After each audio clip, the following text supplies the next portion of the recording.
So today we're continuing the Wheel of Life series and we're going to be going through career, work / business. Are you thriving at work or are you just going through the motions? Let's uncover the steps needed to create a career that leaves you feeling fulfilled and loved. So the career and work aspect of the Wheel of Life, broken down, is the area that reflects your satisfaction to do with your professional life. And it's about finding fulfillment and making sure that your career goals are aligned with your personal goals.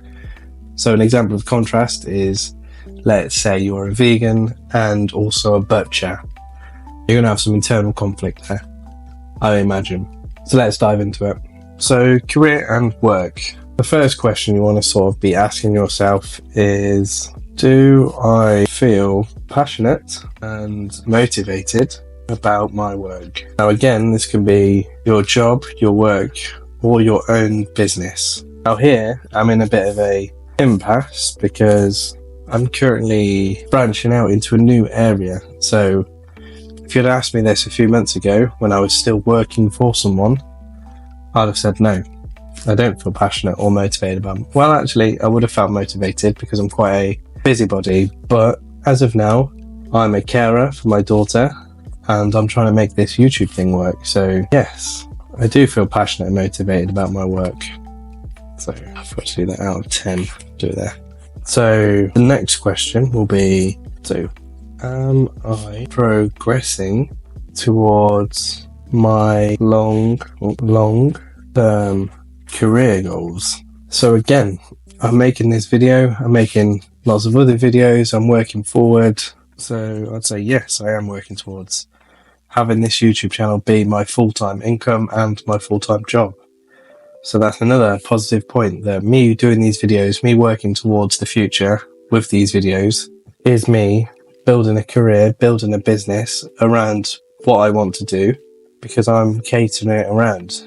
So obviously if I didn't have that and it was back to my day job, then no, I'd say one of the reasons I actually left my day job was because they wouldn't allow me to progress. They wouldn't allow me to make any advancements within the company despite me being eager and excited for it.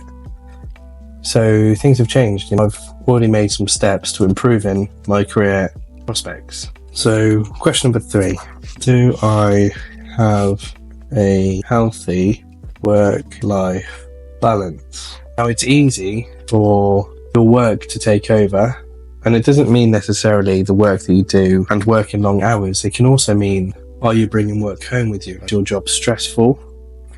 Does it leave you feeling exhausted, taxed, and you've got no energy for anything else?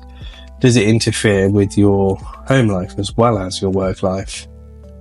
Obviously, given my circumstances of my main roles being a carer for my daughter, I do have work-life balance in the sense that home life is my work life. They're both the same. But then that also means that I don't necessarily get a day off, but that's par and par with being a parent. So it's a bit of a wobbly line here, so we'll say yes, but ish. And now, in terms of this YouTube channel, what I try and do is make this around my family so it's doesn't impede on family time or anyone's expectations of me as a partner, a husband, and dad. And I make sure that it's in time that I allot myself so it doesn't interfere with family time. So I make that hard balance there. Number 4. Do I feel valued and appreciated? So this would mean in your workplace. So do I feel appreciated looking after my daughter? No, not really. She's not even 2. She doesn't know what appreciation is. Do I feel valued? 100%. She loves me. But it's a bit. But then let's think in terms of YouTube. I have some subscribers that have been around for a long time and I do feel valued by them. And people commenting on my things, and I feel appreciated by them as well when people reach out and ask questions and move forward. So again, we're going to put a yes, but an ish, which is more of like upwards diagonal sort of thing. So they're quite good. So the next question, and this is where I fell short, sort of in my day job beforehand, and what ultimately led me to making the decision to leave. So am I continually learning and growing professionally. So in my old job, I was trying to learn to be a light designer, which is very relevant to the industry I was in. I ended up doing this in my own time with my colleagues, help from other people within the company, but my line manager and director couldn't get behind and support that, which made it hard for me to then feel valued, made me hard to progress. There was it put up very unnecessary roadblocks, and this was stuff that I was willing to do in my own time. Now, as of now, I'm trying to find what I need to learn new things. With YouTube, it's very much learning all the time. It's very much about growing as well. But I'll say mostly. I'm a fan of a course and courses, so I have been going through and doing some courses to try and move me forward and try and do stuff like that. But ultimately, because this is trying to build something that's on my own, it's not that easy and there's no structure to follow. So that's probably unusual. So career and work, I would say probably a 7. We could work on these a bit more, and that's what we're working on. So some goals that might be some generic goals to improve your career prospects might be to update your CV, maybe get a LinkedIn profile.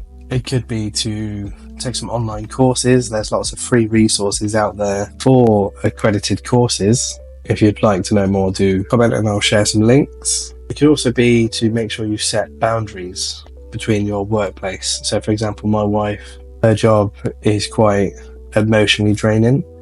So we say that while she's on her way home, she can call, she can rant, get everything off her chest. But then when she's home, we try and make it so that there's a hard cut and a hard deadline for dwelling on these negative work things. Now, if you have a better line manager than I had, you could maybe check in with them, try and schedule monthly discussions, and try and get them involved and working towards your goals. You could also potentially look at networking within your industry. So for me right now, that would be looking out and reaching out to other YouTubers, to other people in a similar space as I am, and just looking to work with them. Now, beforehand, in my day-to-day job, what that would have meant was talking to other departments, getting to know them, and making it so that each department, what I tried to do is tried to make sure that for each department there was in the business, there was a person that I knew that I could talk to, that I had a good rapport with. So if they needed something, they knew they could ring me. If I needed something, I knew I could ring them. And it's building that network that really helps and gets you far. So let's put this in my not wheel, but my list of life. So what did we say? We said 7. So 1, 2, 3, 4, 5, 6, 7. And next time we'll be going over finances, which is separate to career and businesses. And if that is something you want to get involved in, please do the YouTube things, the subscribe, the notification bell to know when you're going to see these new videos coming out. I will also compile them into one playlist, which I will link somewhere, and you can follow along with the whole process. As always, I've been James. Thank you.